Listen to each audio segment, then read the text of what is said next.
बाबा बाबा, ये तो बहुत मीठे मीठे फल हैं। कहाँ से लेके आए हैं आप ये फल? हाँ मेरे बेटे जग्गू, ये बहुत मीठे फल हैं। वो मोटी चोंच वाला मिट्ठू खाता ही मीठे मीठे फल है। पता नहीं वो कहाँ से ढूंढ लाता है इतने मीठे फल। मैं भी उससे खींच के भाग आया। कालू, ये तो आपने बहुत अच्छा काम किया। उस मोटी चोंच वाले मिट्ठू की शक्ल तो देखने लायक होगी, मैं भी देख सकती काश। फिर एक दिन मिट्ठू तोता और हरियाली तोती नदी पर पानी पीने के लिए जा रहे होते हैं और वहीं पर एक सेब के पेड़ पे बैठा जग्गू ये सब देख रहा होता है। जग्गू दूर से आवाज लगाता है, मिट्ठू मिट्ठू मोटी चोंच वाले मिट्ठू, मोटी चोंच वाले मिट्ठू मिट्ठू। मिट्ठू तोता वहीं से जग्गू की तरफ का रुख कर लेता है। हरियाली भी उसके साथ होती है। वो दोनों जग्गू के पास आके बैठ जाते हैं। जग्गू जग्गू बेटा, बड़ों से इस तरह से बात नहीं करते, बहुत बुरी बात है। इस तरह से नाम बिगाड़ना अच्छी बात नहीं है किसी का। जग्गू, आज तो मैं खामोश हो गया हूँ, लेकिन आइंदा तुमने मेरा नाम बिगाड़ा तो मैं 2-4 लगाऊंगा तुम्हारे मुंह पे। मिट्ठू मोटी चोंच वाले मिट्ठू, मोटी चोंच वाले मिट्ठू। फिर से ऐसा सुनने के बाद मिट्ठू गुस्से में 1-2 पंख लगा देता है जग्गू के मुंह पे। तुमने मुझे मारा, तुमने मुझे मारा, मैं अभी जाके अपनी मम्मा पापा को लेके आता हूँ। ऐसा कहते हुए रोते धोते हुए जग्गू वहां से उड़ता हुआ घर चला जाता है। ये क्या किया मिट्ठू आपने? अब बात बिगड़ जाएगी। तो क्या मैं एक छोटे से बच्चे से अपनी बेइज्जती बर्दाश्त करता रहूं? मम्मा मम्मा, उस मिट्ठू ने मुझे मारा, मुझे उसने बहुत जोर से मारा, यहाँ भी मारा, यहाँ भी उसने पंख मारा मुझे। क्या उस मोटी चोंच वाले की इतनी जुर्रत कि उसने मेरे जग्गू को मारा, मेरे बेटे को मारा उसने? आने दो आज अपने बाबा को, फिर मैं देखती हूँ किस तरह से ये करता है ऐसे। चल मेरा बेटा तू चुप हो जा अब, शाबाश। कुछ देर में कालू कौवा भी काम से लौट के घर आ जाता है। तुम तो बस बाहर ही फिरते रहना, यहाँ की कोई खैर खबर है तुम्हें? जग्गू को मारा है उस मोटी चोंच वाले ने, इतनी जोर के पंख लगाए हैं मेरे बेटे को उसने। क्या उस मोटी चोंच वाले मिट्ठू ने मेरे बेटे को मारा? उसकी इतनी जुर्रत कि मेरे बेटे को वो मारेगा? आज वो मेरे से नहीं बचेगा। मैं अभी जाता हूँ उससे बदला लेने। मिट्ठू मिट्ठू उठे, हम घर चलते हैं, चले यहाँ से, मेरा दिल घबरा रहा है। मिट्ठू हमें यहाँ से चलना चाहिए। मैं नहीं डरता किसी से। अगर कोई बच्चा बदतमीजी करेगा तो वो मार ही खाएगा, आइंदा अगर करेगा तो आइंदा भी मुझसे मार खाएगा। मैं किसी से नहीं डरता और तुम्हें भी डरने की कोई जरूरत नहीं। मिट्ठू आपको मेरी कसम, आपको मेरी कसम, यहाँ से चलें बस। फिर हरियाली तोती और मिट्ठू तोता उड़ते हुए अपने घर आ जाते हैं। कुछ ही देर में कालू कौवा भी डंडा लेके पहुंच जाता है। खोलो दरवाजा, दरवाजा खोलो, मैं कहता हूँ खोलो दरवाजा। नहीं, हम झगड़ा नहीं करेंगे, आप नहीं जाएंगे, आप यहीं बैठे रहिए, हमें झगड़ा नहीं करना। इस तरह से वो और भी बिगड़ जाएगा। हरियाली तुम मुझे जाने दो, मुझे जाके उससे बात करने दो, वरना वो और ज्यादा बिगड़ता जाएगा। हरियाली के बार बार मना करने के बावजूद मिट्ठू उसकी एक नहीं सुनता और दरवाजा खोल देता है। खुद बाहर आके बैठ जाते हैं दोनों पति पत्नी। कालू कौवा तो पूरे तैश में होता है और डंडा लेके बैठा होता है। अगर बच्चे बड़ों से बदतमीजी करेंगे तो मार ही खाएंगे ना। मोटी चोंच वाले, तेरी जबान कुछ ज्यादा नहीं चलने लगी? अभी बताता हूँ तुझे मैं। ऐसा कहते हुए कालू कौवा जोर से मिट्ठू के सर पे डंडा मार देता है। सर पे डंडा लगने से मिट्ठू वहीं गिर जाता है और कालू कौवा वहां से भाग जाता है। मिट्ठू के सर से बहुत खून बह रहा था। हरियाली हरियाली, अपना ख्याल रखना और मेरे होने वाले।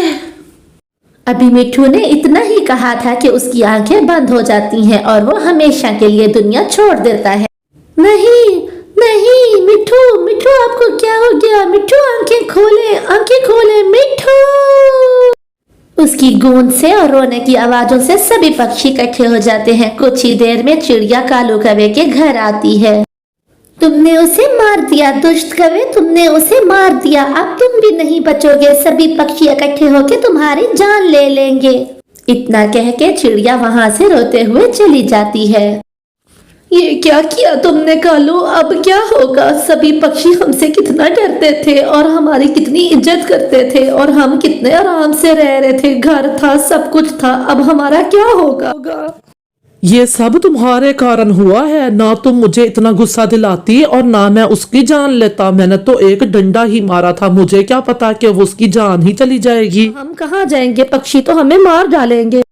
अब रोने धोने का और कुछ सोचने का वक्त नहीं है। रात को हम यहाँ से निकल जाएंगे। अब हमें आधी रात को ही निकल के मेरी बुआ जी के घर जाना होगा। बस फिर वो ऐसा ही करते हैं। आधी रात को वो सारा परिवार वहां से निकल पड़ता है। वो बहुत ज्यादा उड़ते हैं क्योंकि वो दूसरे जंगल जा रहे थे। उड़ते उड़ते उन्हें सुबह हो जाती है। वो उड़ते उड़ते सीधा अपनी बुआ जी के घर जाते हैं। कालू की बुआ जी दूसरे जंगल में रहा करती थी। बुआ जी सुबह सुबह के वक्त भी सो रही थी। वो मजे से सो रही थी। भोजन वो एक दिन में 2 दिन का इकट्ठा कर लिया करती थी और फिर मजे से सोया करती। कालू जोर जोर से आवाज लगाता है बुआ जी को और दरवाजा खटकाता है।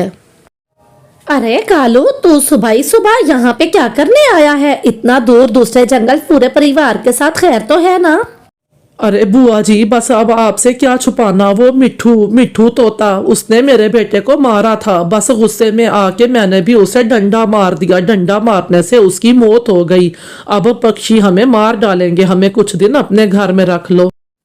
अच्छा, तो तू ये कहना चाहता है कि तू कत्ल करके मेरे घर में पनाह लेगा? जाओ भाई जाओ, मैं कातलों को अपने घर में नहीं रखती।